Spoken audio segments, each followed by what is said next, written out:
সুপ্রিয় দর্শক, আসসালামু আলাইকুম। আপনাদের সবাইকে স্বাগত জানাচ্ছি এখনকার আলোচনায়। আপনাদের সঙ্গে আছি আমি সিরাজুল ইসলাম। দর্শক, ইরানের পক্ষ থেকে আমেরিকাকে নতুন করে হুঁশিয়ারি দেওয়া হয়েছে। তাতে বলা হয়েছে, আমেরিকা বা ইসরায়েল যদি নতুন করে কোনো রকমের হামলা চালায় তাহলে এবার বড় ধরনের প্রাণহানির ঘটনা ঘটবে। হুমকিটি যথেষ্ট গুরুত্বপূর্ণ। এপাশে লেবানন এবং ইসরায়েলের ভেতরে যে চুক্তি হয়েছে সেই চুক্তি না মানার ঘোষণা দিয়েছে হিজবুল্লাহ। তারা বলেছে এই চুক্তি বাস্তবায়ন করতে গেলে প্রয়োজনে লেবাননের ভেতরে গৃহযুদ্ধ শুরু করবে। এদিকে ইরানের সাথে আমেরিকার টানাপোড়েন উত্তেজনা থাকার পরেও এবং 25 ও 26 জুন ইরান আমেরিকার ভেতরে ছোটোখাটো রকমের সংঘর্ষের ঘটনার পরেও হরমুজ প্রণালীতে জাহাজ চলাচলের সংখ্যা বেড়েছে। এদিকে পাকিস্তান এবং ইরানের মধ্যে নতুন করে সম্পর্ক অনেক গভীর হবে বলে যে সমস্ত জল্পনা কল্পনা চলছিল তার বাস্তব রূপ দেখা যাচ্ছে। পাকিস্তান নতুন করে ইরানের তেলের বাজারে ঢুকছে, ইরান থেকে তেল নেবে। শুধু তেল নিয়েই পাকিস্তান ক্ষান্ত হচ্ছে না, ইরানের সাথে রেল এবং সড়ক যোগাযোগ অনেক বাড়াবে। এই যে প্রেক্ষাপট, এতে তেহরানের সাথে ইসলামাবাদের সম্পর্কের ধরন কোন পর্যায়ে যাবে, সামগ্রিকভাবে মধ্যপ্রাচ্যের পরিস্থিতি কোথায় যাচ্ছে, নতুন করে কি আমেরিকা এবং ইরানের ভেতরে বড় ধরনের সংঘাতের আশঙ্কা আছে? তা না হলে কেন ইরানের পক্ষ থেকে নতুন করে এই হুঁশিয়ারি দেয়া হলো? সুপ্রিয় দর্শক, এখনকার ভিডিওতে এই বিষয়গুলো নিয়ে বিস্তারিত আলোচনা করব। আশা করি আপনারা শেষ পর্যন্ত সঙ্গে থাকবেন। আর ভিডিও ভালো লাগলে লাইক, কমেন্ট, শেয়ার করবেন এবং চ্যানেলটি সাবস্ক্রাইব করে সাথেই থাকবেন। দর্শক, চলুন বিস্তারিত আলোচনায় চলে যাই। আমরা সবাই জানি ইরান এবং আমেরিকার মধ্যে নতুন করে সংঘর্ষের ঘটনা ঘটেছে। তারপরেই ইরানের সর্বোচ্চ নেতার নিরাপত্তা বিষয়ক উপদেষ্টা মহসিন রেজাই তিনি বলেছেন, আমেরিকা এই সমঝোতা লঙ্ঘন করে গুরুতর অপরাধ করেছে, তার জবাব দেওয়া হয়েছে এবং ভবিষ্যতে ইসরায়েল এবং আমেরিকা যদি কোনো রকমের ইরানের উপরে হামলা চালায় তাহলে তার জবাব হবে ভয়াবহ, তাৎক্ষণিক এবং চূড়ান্ত। তিনি বলেছেন, ইরান যে জবাব দেবে তাতে বড় ধরনের প্রাণহানির ঘটনা ঘটবে। একেবারে সরাসরি তিনি বলেছেন। একটু আমরা ব্যাকগ্রাউন্ড থেকে আসি। এই মহসিন রেজাই হচ্ছেন ইরানের সর্বোচ্চ নেতা সাইয়েদ মুজতবা খামেনি, তার সামরিক বিষয়ক উপদেষ্টা। তিনি অর্থাৎ মহসিন রেজাই IRGCর প্রধান কমান্ডার ছিলেন। তিনি প্রধান কমান্ডার ছিলেন যখন ইরান এবং ইরাকের যুদ্ধ চলে 1980 থেকে 88 সাল পর্যন্ত। এই রকম সময়ে তিনি কমান্ডার ছিলেন। ইরানের রাজনীতিতে তার গুরুত্বপূর্ণ অবদান রয়েছে, ভূমিকা রয়েছে এবং তিনি খুব প্রভাবশালী ব্যক্তি। তার কথার মূল্যও আছে। সর্বোচ্চ নেতার সামরিক উপদেষ্টা মানে হচ্ছে সর্বোচ্চ নেতার একেবারে ঘনিষ্ঠ ব্যক্তি। তার এই বক্তব্য মানে সর্বোচ্চ নেতার দপ্তর তার এই বক্তব্যকে গ্রহণ করবে। সেক্ষেত্রে তিনি যে বললেন যে এবার বড় ধরনের প্রাণহানির ঘটনা ঘটবে, এই কথাটা যথেষ্ট তাৎপর্যপূর্ণ, গুরুত্বপূর্ণ। কেন তিনি এই কথা বলছেন আমরা একটা বিষয় খেয়াল করে দেখব। এই যে 40 দিনে যে যুদ্ধটা গেল ইরানের সাথে ইসরায়েল এবং আমেরিকার, বা গত বছরের জুন মাসে যে 12 দিন যুদ্ধ করেছিল ইসরায়েল এবং ইরান এবং শেষ পর্যন্ত তাতে জড়িয়ে গিয়েছিল আমেরিকা, সেই যুদ্ধেও বেসামরিক লোকজনের উপর হামলার সংখ্যা একেবারেই কম। এর প্রধান কারণ ইরান ইসলামের নীতি নৈতিকতা অনুসরণ করে। বেসামরিক লোকজনকে হত্যা করার কোনো সুযোগ ইসলাম দেয় না, যার কারণে ইরান হামলা বা পাল্টা হামলা যাই বলি চালানোর সময় যথেষ্ট খেয়াল করে একেবারেই সামরিক লক্ষ্যবস্তুগুলোতেই আঘাত এনেছে। আমরা সবাই দেখেছি মধ্যপ্রাচ্যের যত মার্কিন ঘাঁটি, সেই মার্কিন ঘাঁটি লক্ষ্য করে কিন্তু ইরান বেশিরভাগ সময় আঘাত এনেছে। মার্কিন সামরিক বাহিনীর সদস্যদের উপর কিন্তু তুলনামূলক কম হামলা চালিয়েছে। অনেক ক্ষেত্রে যে সমস্ত হামলা চালিয়েছে সেগুলোর মূল লক্ষ্যটা ছিল যে মার্কিন সেনারা ইরানি হামলার ভয়ে আতঙ্কগ্রস্ত হয়ে এলাকা ছেড়ে চলে যাক। 2019 সালের 20 জুন পারস্য উপসাগরের আকাশ দিয়ে ইরানের আকাশ সীমায় সেই সময়কার আমেরিকার সবচেয়ে আধুনিক ড্রোন গ্লোবাল হক ড্রোন প্রবেশ করেছিল ইরানের আকাশসীমায়। করার সাথে সাথেই ইরান সেই ড্রোনটাকে ভূপাতিত করে। এই ড্রোনের পাশেই ছিল আর একটা গোয়েন্দা বিমান, যাতে প্রায় 15 জন বা 14 জন মার্কিন গোয়েন্দা সেনা কর্মকর্তা ছিল। সেই বিমানকে ইরান সিগন্যাল দিয়ে সেন্টকমকে জানিয়েছিল যে তোমাদের বিমান সরাও, তা না হলে ওটাকেও কিন্তু ফেলে দেব। আমরা ড্রোন ফেলে দিয়েছি, বিমানটা ফেলিনি, কারণ সেখানে লোকজন আছে, ড্রোনের লোকজন ছিল না। দেখুন, খেয়াল করুন, শত্রুর বিমান তার আকাশে ঢুকেছে, গ্লোবাল হক ড্রোনটা ভূপাতিত করলো, কিন্তু বিমানটা ভূপাতিত করেনি। এই কারণে যে ক্যাজুয়ালিটি অর্থাৎ প্রাণহানির ঘটনা এড়াতে চেয়েছে ইরান। এই যে ইরান যে 40 দিনের যুদ্ধ করলো, বা আগেই বলেছি যে গত বছরের জুন মাসে 12 দিনের যুদ্ধ করেছিল, তাতে কিন্তু ইসরায়েল এবং আমেরিকার সেনাবাহিনীর বা লোকজনের প্রাণহানির ঘটনা খুবই কম। অনেকেই বলেন যে ভাই, ইরান এত হামলা চালাই, ইসরায়েলি তো মরে না, বা আমেরিকার লোকজন তো মারা যায় না। এর বাস্তব কারণ হচ্ছে ইরান লোক মারার জন্য তো হামলাটা চালায় না। হামলাটা চালায় ওই যে সামরিক সরঞ্জাম আছে যেগুলো দিয়ে ইরানের বিরুদ্ধে হামলা চালাচ্ছে, ওইগুলো ধ্বংস করে দিতে পারলে তো তাদের হাত পা ভেঙে গেল। এই চিন্তা রেখে ইরান যুদ্ধ করে। কিন্তু এবার মহসেন রেজাই বলছেন যে তাদেরও তো ধৈর্যের একটা সীমা আছে। এবার যদি ইসরায়েল এবং আমেরিকা হামলা চালায় তাহলে প্রাণহানির সংখ্যা বাড়বে।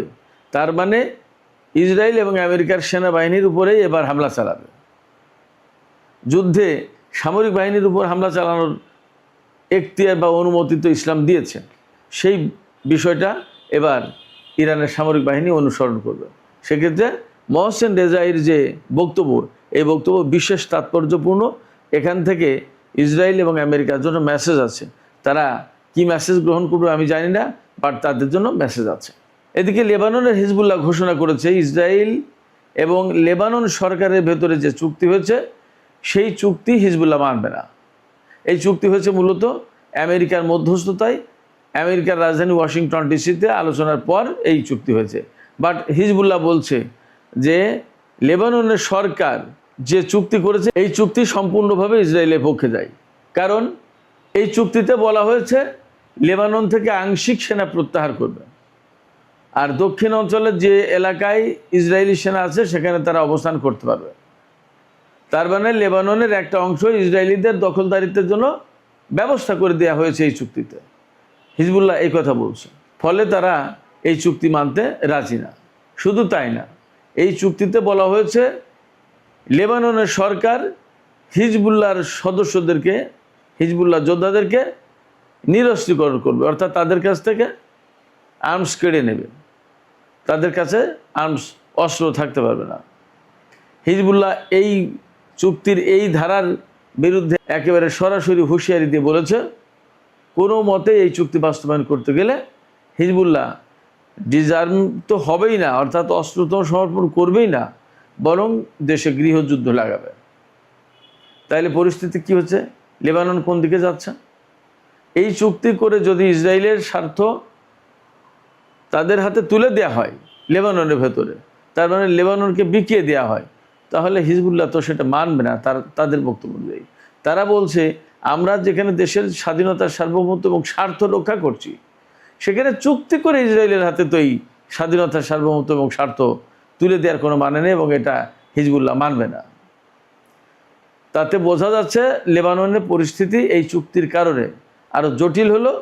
যেখানে সমাধান হওয়ার কথা সেখানে জটিল করলো, এবং মনে হচ্ছে লেবানন সরকারের সাথে হিজবুল্লাহর একটা বড় রকমের দ্বন্দ্ব শুরু হয়ে যাবে। দেখা যাক, ভবিষ্যতে বলবে। আমরা কয়েকদিন অপেক্ষা করলেই বুঝতে পারবো যে আসলে পরিস্থিতি কোথায় যাচ্ছে। এবার আসি হরমুজ প্রণালী, পারস্য উপসাগরে জাহাজ চলাচল এবং পাকিস্তান আর ইরান, এই দুই দেশের মধ্যে যে স্বার্থগত সম্পর্ক অনেক বেশি গভীর হচ্ছে, সেই সম্পর্কের গভীরতা নিয়ে কিছু আলোচনা করি। প্রথমে আমি হরমুজ প্রণালীতে জাহাজ চলাচল যে বেড়ে গেছে, এই প্রসঙ্গে কথা বলি। প্রথমত, হরমুজ প্রণালী কতটা গুরুত্বপূর্ণ সেটা আমরা সবাই জানি। বিশ্বে যত সার লাগে, রাসায়নিক সার, তার 30%-এর বেশি এই রুট দিয়ে পরিবহন করা হয়। অর্থাৎ মধ্যপ্রাচ্যের বিভিন্ন দেশ থেকে এই সার নিয়ে বিশ্বের বিভিন্ন প্রান্তে পৌঁছে দেওয়া হয়। তার মানে জ্বালানি যেমন গুরুত্বপূর্ণ, তেমনি সার কৃষির জন্য অনেক বেশি গুরুত্বপূর্ণ। তার মানে খুবই মৌলিক এবং অপরিহার্য গুরুত্বপূর্ণ দুটি উপাদান এই মধ্যপ্রাচ্য এবং হরমুজ প্রণালী দিয়ে পরিবহন করা হয়, এবং বিশ্বের অর্থনীতি এবং খাদ্যের চালিকা শক্তি হিসেবে এই দুটো জিনিস কাজ করে। সেই দুটো জিনিস এই হরমুজ প্রণালী দিয়ে পরিবহন করা হয়। কিন্তু যুদ্ধ শুরুর পরপরই ইরান যেহেতু এই হরমুজ প্রণালী বন্ধ করে দিয়েছিল, সেক্ষেত্রে গত কয়েক মাস ধরে মারাত্মক রকমের খারাপ অবস্থায় ছিল। শত শত জাহাজ সেখানে আটকা পড়েছে, শত শত জাহাজের ক্যাপ্টেন, নাবিক, ক্রু সেখানে আটকা পড়েছে। একই সাথে সারা বিশ্বে তেল এবং সারের চালান পৌঁছাতে না পারার কারণে সারা বিশ্বের অর্থনীতি মারাত্মক ঝুঁকির মুখে পড়েছে। এই অবস্থা থেকে আমেরিকা ইরানের সাথে একটা চুক্তি করে এই পরিস্থিতি সামাল দেওয়ার চেষ্টা করেছে। ইসলামাবাদ সমঝোতা স্মারক নামে যে চুক্তি সই হয়েছে ইরান এবং আমেরিকার মধ্যে, তারপরেই কিন্তু হরমুজ প্রণালী থেকে এই চুক্তির শর্ত মোতাবেক হরমুজ প্রণালী থেকে ইরান তার কন্ট্রোল অনেকটা শিথিল করেছে, আর আমেরিকা তার নৌ অবরোধ তুলে নিয়েছে। হরমুজ প্রণালীতে যদিও আমেরিকার অবরোধ তুলে নেওয়া হয়েছে সেখান থেকে, কিন্তু ইরানের একটা নিয়ন্ত্রণমূলক ব্যবস্থা কার্যকর রয়েছে, যার কারণে একেবারে সবাই ফ্রিলি জাহাজ চালাতে পারছে না। তারপরেও আমরা দেখতে পাচ্ছি কেপলারের তথ্য অনুযায়ী 24 তারিখ অর্থাৎ বৃহস্পতিবার হরমুজ প্রণালী দিয়ে জাহাজ চলাচলের পরিমাণ শতকরা 105 বেড়েছে। আমি সম্ভবত গত পরশু দিনের একটা ভিডিওতে বলেছিলাম, ইরান এবং আমেরিকার মধ্যে সমঝোতা সই হওয়ার পর হরমুজ প্রণালী দিয়ে জাহাজ চলাচল 24 ঘন্টায় 24টা জাহাজ চলেছে, অর্থাৎ প্রতি ঘন্টায় একটা। যুদ্ধ শুরুর আগে 24 ঘন্টায় অন্তত 100 জাহাজ চলাচল করত। তার মানে দাঁড়াচ্ছে যে ভীষণভাবে জাহাজ চলাচল কমে গেছে। তারপরেও এখন নতুন করে আমি দেখলাম ইন্ডিয়ার এনডিটিভিতে এই তথ্যটা তুলে ধরেছে। মেরিটাইম ইন্টেলিজেন্স ফার্ম কেপলারের বরাত দিয়ে তাদের প্রতিবেদন উল্লেখ করে এনডিটিভি বলছে যে হরমুজ প্রণালীতে জাহাজ চলাচলের সংখ্যা 105% বেড়েছে। তার মানে এখন প্রতিদিন অন্তত 70টি জাহাজ চলাচল করছে, এর ভেতরে 53টি হচ্ছে বাণিজ্যিক জাহাজ। হরমুজ প্রণালী দিয়ে জাহাজ চলাচল বেড়ে যাওয়া মানেই হচ্ছে বিশ্ব অর্থনীতির জন্য সুখবর। জ্বালানি পরিবহন হচ্ছে, গ্যাস পরিবহন হচ্ছে, সার পরিবহন হচ্ছে। তার মানে বিশ্ব অর্থনীতি অর্থাৎ আপনার উৎপাদন, বিপণন এবং কৃষিজ পণ্য উৎপাদনের ক্ষেত্রে এখন স্বস্তির নিঃশ্বাস ফেলতেই পারে বিশ্ববাসী, একথা বলা যাচ্ছে। তবে কিছুটা সংকট অবশ্যই সেখানে আছে। আমেরিকা এবং ইরানের মধ্যে মাঝে মাঝেই যে সংঘর্ষ হচ্ছে, তাতে হরমুজ প্রণালী একেবারেই যে পুরোপুরি খুলে যাচ্ছে বা খুলে গেল সেই নিশ্চয়তা কিন্তু এখনও দেয়া যাচ্ছে না, সেই নিশ্চয়তা এখনও পাওয়া যায়নি। পাশাপাশি আমেরিকা এবং ইরানের মধ্যে পরমাণু ইস্যু নিয়ে যে চূড়ান্ত আলোচনা শুরু হতে যাচ্ছে, সেই জায়গায় কতটা সমাধান আসবে এবং ইরান এবং আমেরিকার ভিতরে আসলে চুক্তি হবে কিনা, নেতানিয়াহুকে বা ইসরায়েলকে মাইনাস করে সাইডে রেখে এই চুক্তি হওয়ার সম্ভাবনা আছে কিনা, এই সমস্ত বিষয়গুলো আমাদেরকে যথেষ্ট ভাবাচ্ছে। এই জায়গা থেকে বলা যাচ্ছে যে চুক্তির ব্যাপারে আমরা আশাবাদী হলেও একেবারে পুরোপুরি আশাবাদী বা নিশ্চিত হওয়া যাচ্ছে না। যতক্ষণ পর্যন্ত আমরা পুরোপুরি আশাবাদী বা নিশ্চিত না হতে পারছি, ততক্ষণ পর্যন্ত হরমুজ প্রণালী দিয়ে জাহাজ চলাচলের নিশ্চয়তা একদম 16 আনা দেয়া যাচ্ছে না। তার মানে এখনও জাহাজ চলাচল পুরোপুরি চালু হওয়ার ব্যাপারে অনিশ্চয়তা রয়ে গেছে। এই ক্ষেত্রে আমেরিকা, ইরান বা সংশ্লিষ্ট সব পক্ষ কতটা দায়িত্বশীল ভূমিকা পালন করতে পারবে তার উপরে ডিপেন্ড করবে এর সফলতা। এই ক্ষেত্রে ইরানের পক্ষ থেকে বা অনেকের পক্ষ থেকে অভিযোগ বা এক ধরনের সন্দেহ, দ্বন্দ্ব, সংশয় প্রকাশ করা হচ্ছে যে এই চুক্তি যাতে ইরানের সাথে আমেরিকার না হয় সেই জন্য ইসরায়েল মারাত্মক রকমের তৎপরতা চালাচ্ছে, এবং তার তৎপরতার কারণে শেষ পর্যন্ত যদি চূড়ান্ত চুক্তি ভেস্তে যায় এবং ইরান আর আমেরিকার মধ্যে যদি চূড়ান্ত চুক্তি না হয়, তাহলে হরমুজ প্রণালীর অবস্থা খারাপ হতে পারে, আবার দুই পক্ষের ভেতরে যুদ্ধ সংঘাত শুরু হতে পারে। কিন্তু ইরান আগেই বলে রেখেছে যদি নতুন করে যুদ্ধ সংঘাত শুরু হয় তাহলে ইরান অবশ্যই এবার এমন হামলা চালাবে যার কারণে প্রচণ্ড রকমের প্রাণহানি হবে। এই প্রাণহানি মেনে নিতে প্রস্তুত আছে কিনা আমেরিকা এবং ইসরায়েল, সেটা একটা বড় প্রশ্ন। সুপ্রিয় দর্শক, এবার আমরা আসি পাকিস্তান ইরান সম্পর্ক প্রসঙ্গে। এই যে চুক্তি হয়েছে ইরান এবং আমেরিকার মধ্যে, তাতে যে পাকিস্তান মধ্যস্থতা করেছে, বিরাট গুরুত্বপূর্ণ ভূমিকা রেখেছে, এই নিয়ে আমরা অনেক কথা বলেছি, বিশ্ববাসী সবাই জানে, আমরা সবাই জানি কম বেশি। এই প্রেক্ষাপটে পাকিস্তান এবং ইরানের মধ্যে কি কি সম্পর্ক হতে যাচ্ছে, সম্পর্ক কতটা গভীরে যাচ্ছে এবং এই সম্পর্ক থেকে আসলে কে কতটা লাভবান হবে, এই বিষয় নিয়ে একটা আলোচনা করতে চাই। আশা করি আপনারা যথেষ্ট আগ্রহ সহকারে শুনবেন। ইরান এবং পাকিস্তানের মধ্যে সম্পর্ক হলে যা হতে যাচ্ছে তা হলো যৌথ পরিবহন ব্যবস্থা চালু করা, এটা সবচেয়ে গুরুত্বপূর্ণ ব্যাপার। তারপরে রয়েছে সীমান্তে ট্রাক এবং কন্টেইনার চলাচলে কিছু সমস্যা আছে, এই সমস্যাগুলো কমিয়ে আনা। তারপরে রয়েছে রেল ও সড়ক পথে বাণিজ্য সহজ করা। পাকিস্তান ইরান সড়ক যোগাযোগ আরও উন্নত করা। রেল এবং সড়ক প্রসঙ্গে কি বলা হয়েছে? পাকিস্তান বলেছে ভবিষ্যতে রেল ও সড়ক যোগাযোগ অনেক বেশি সহজ করা হবে, অনেক বেশি ঘনিষ্ঠ করা হবে। পাকিস্তান এবং ইরান দুই দেশই মনে করছে যে দুই দেশের মধ্যে ল্যান্ড রুটে অর্থাৎ স্থলপথে বাণিজ্য খুবই গুরুত্বপূর্ণ ব্যাপার। অতএব এই বিষয়টা যত সহজে এবং যত দ্রুত এগিয়ে নিয়ে যাওয়া যায় সেটাই ভালো। তার মানে হচ্ছে ইরান এবং পাকিস্তানের মধ্যে যে বাণিজ্য করিডোর ছিল সেই বাণিজ্য করিডোর আবার চালু হচ্ছে। এখানেই শেষ কথা না, পাকিস্তান ইরানের তেলের বাজারে প্রবেশ করবে। কেন? তার মূল লক্ষ্য হচ্ছে ইরানের বাজার থেকে কিছুটা কম মূল্যে বা কম দামে পাকিস্তান তেল পাবে। এটা স্বাভাবিক, পাকিস্তান এত বড় একটা গুরুত্বপূর্ণ রোল প্লে করেছে, সেই জায়গায় একেবারে একটা সভ্য দেশ হিসেবে, প্রাচীন সভ্যতার অনেক বেশি উচ্চ সংস্কৃতির ধারক বাহক জাতি হিসেবে ইরান পাকিস্তানকে কিছু সুবিধা দেবে, এটা স্বাভাবিক। সেই সুবিধার আওতায় পাকিস্তান ইরানের হ্যাভি ক্রুড অয়েল আমদানি করবে এবং সেটা রিফাইন করে দেশের ভেতরে ব্যবহার করবে, দেশের বাজারে বিক্রি করবে।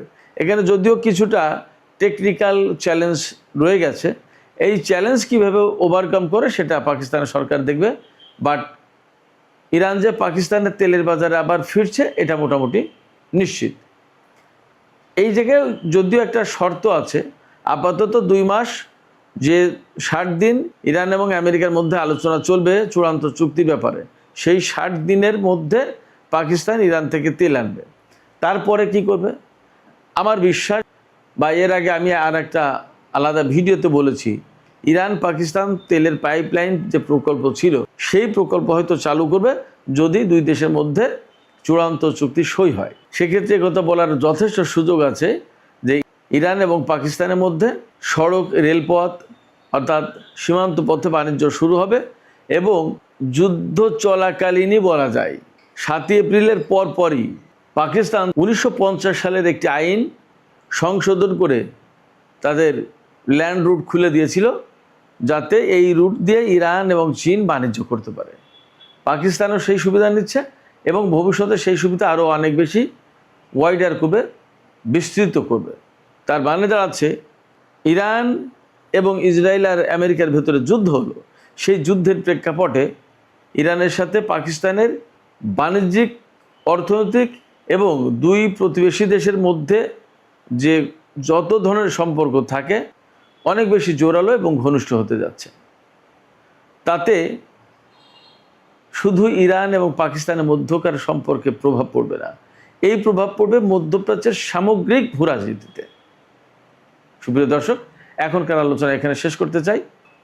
আলোচনা শেষ করার আগে আমি আপনাদের কাছে প্রশ্ন করি, একটু আপনাদের মতামত জানতে চাই। মূলত সেটা হচ্ছে ইরানের IRGCর সাবেক কমান্ডার এবং বর্তমানে সর্বোচ্চ নেতার সামরিক উপদেষ্টা মেজর জেনারেল মহসিন রেজাই, তিনি যে হুমকি দিলেন যে ইসরায়েল এবং আমেরিকা যদি ইরানের উপর হামলা চালায় তাহলে বড় ধরনের প্রাণহানির মুখে পড়বে তারা। আপনারা কি মনে করেন এই হুমকি দেওয়ার মূল কারণ আমেরিকা এবং ইসরায়েলের পক্ষ থেকে ইরানের উপর নতুন করে আবার যুদ্ধ শুরু করার আশঙ্কা আছে? তা না হলে কেন তিনি হুমকি দিলেন? আপনাদের মতামত জানিয়ে কমেন্টে লিখুন, আর ভিডিও ভালো লাগলে লাইক কমেন্ট শেয়ার করবেন এবং চ্যানেলটি সাবস্ক্রাইব করে সাথেই থাকবেন। দর্শক, এখনকার আলোচনা এখানেই শেষ করতে চাই। আপনারা সবাই অনেক অনেক ভালো থাকুন। আল্লাহ হাফেজ।